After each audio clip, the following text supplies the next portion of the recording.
Hello and welcome to Kush News on the Kush Convos TV YouTube channel. I'm your anchor, Ochanda, bringing you the top stories from Africa and the Caribbean.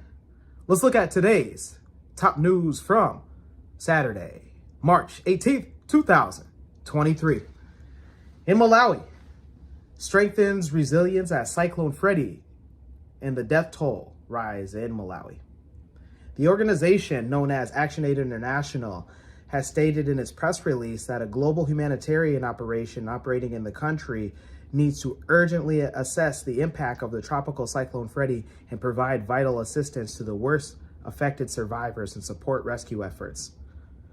Authorities put the death toll at 326 as of Friday, March 17, 2023. They add that the cyclone has displaced 183,000 people, with households displaced by the natural phenomenon at 40,720. 796 people are injured and many more are missing.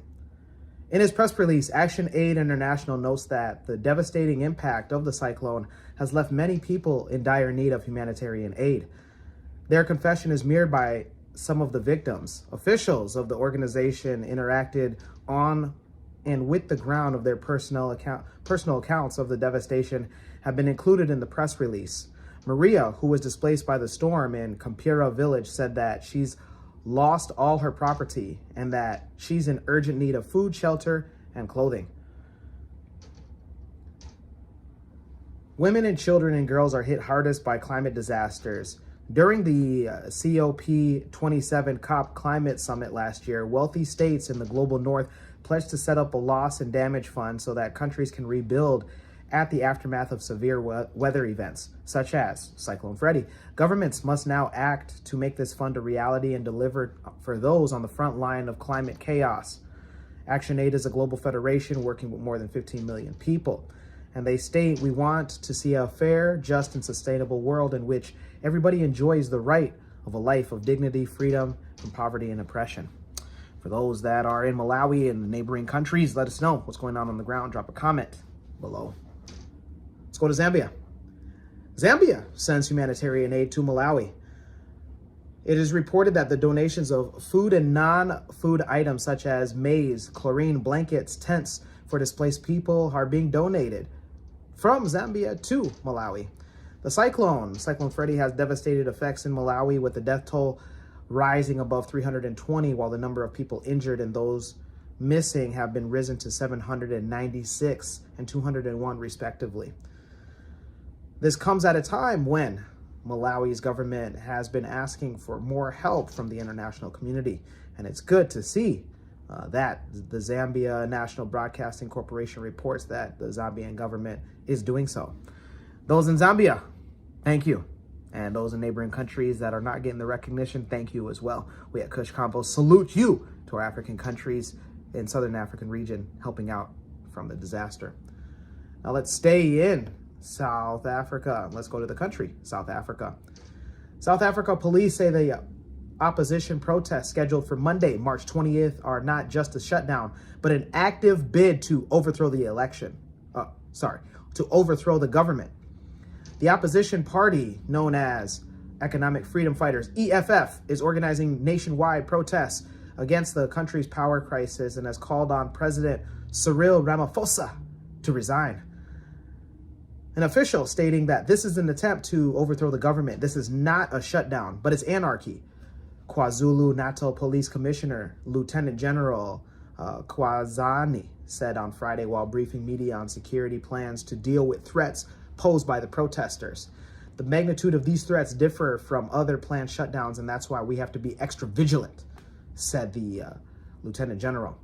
According to a report, the police said that they had not received notices of any planned gatherings in the province, and adding that over 18,000 security officers will be deployed during the march. President Ramaphosa on Thursday warned that anarchy will not be tolerated during the protests and has called on security forces to, quote unquote, defend our people. Mr. Ramaphosa said that the only way to get him out of office and power is through a vote. Julius Malema, the Economic Freedom Fighters leader, insists that protests are not illegal and has warned that anybody who attempts to stop them would, quote unquote, meet their maker. South Africa. Let us know what's going on the ground. Also, this upcoming March 20th, if anybody from South Africa, Pretoria, Durban, Joburg, Cape Town, anybody with live feed, anybody with footage, reach on out to Kush News. Again, reach on out to Kush News. And that goes the same for anybody in Kenya, anybody in Nigeria, anybody in Tunisia. It seems that March 20th is the day that national walkout protests against anti-government are planned.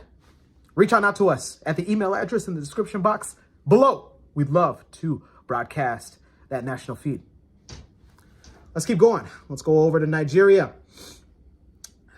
Weeks after the presidential elections, Nigerians returned to the polls on Saturday to pick governors for 28 out of the 36 states across the country. The election takes place as tensions rise after the ruling party, APC, won a presidential poll that two main opposition parties allege were marred by fraud. All eyes are on Lagos after last month's victory by Labour Party candidate Peter Obi caused a stir after winning most of the votes on February 25th. The Lagos race pits incumbent Babajide Sanwo-Olu of APC against Gabedo Rons-Vivavor, Labour Party, and the main opposition's candidate Olajide and the People's Democratic Party.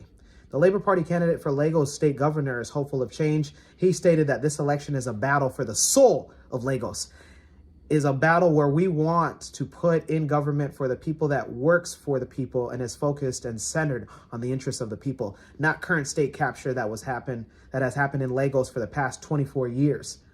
A decisive factor in Saturday's vote will be turnout.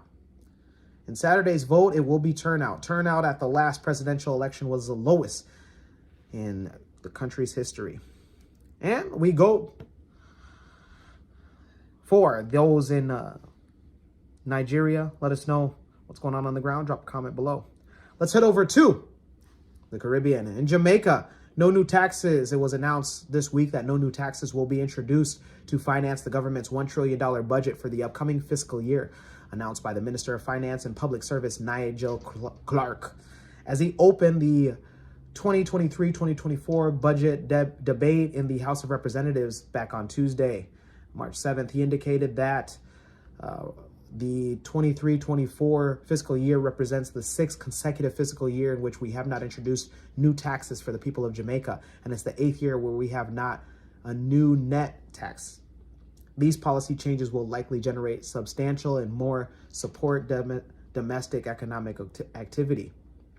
We believe, he said, in Jamaica, we believe and support the people of Jamaica, and we firmly are committed to providing an economic environment and resource necessary to ensure that the people of Jamaica grow and prosper.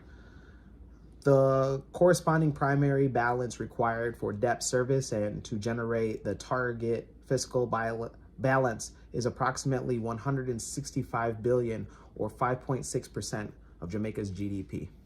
Those in Jamaica, let us know your comments below. With that being said, let's conclude the Kush Convo's weekend edition with the African proverb of the day.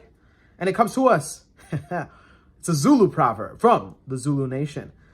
And it states, copying everyone else all the time, the monkey one day cuts his throat. Oh yeah. One more time. Copying everyone else all the time, the monkey one day cuts his throat. From the Zulu, it's a Zulu proverb. Let us know your interpretations of this day's African proverb, as well as your comments, concerns, and just views on today's Kush News.